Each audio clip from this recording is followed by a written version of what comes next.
Salut mesdames et messieurs, bienvenue dans votre chaîne d'information Africa Actu. L'information nous hisse au sommet du monde, alors si vous êtes nouveau, abonnez-vous et cliquez aussi sur la cloche de notification pour ne plus rien manquer.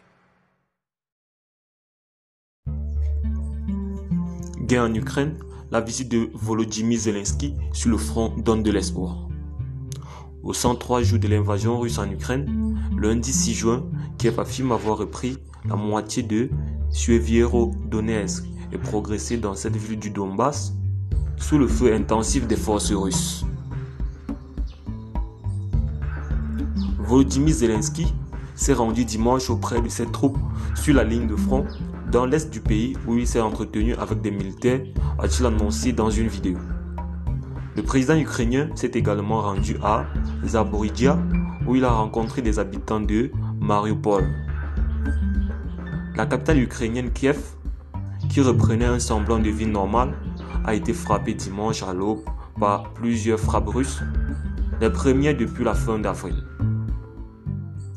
L'armée ukrainienne a affirmé dimanche avoir repris la moitié de Suevierodonetsk et progressé dans cette ville clé du Donbass sous le feu intensif des forces russes.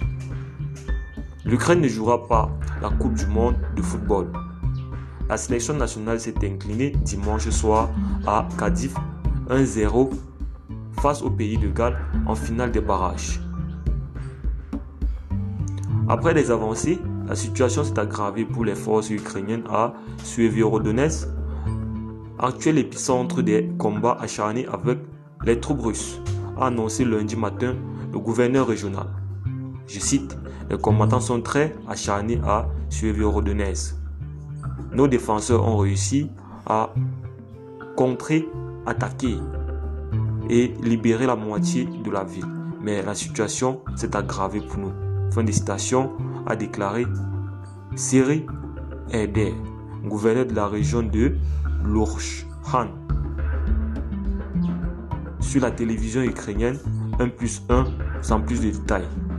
Selon lui, les bombardements se sont encore intensifiés sur Suevierodonetsk et Lysychansk, ville voisine située sur les hauteurs et stratégiques pour tenir la ligne de défense.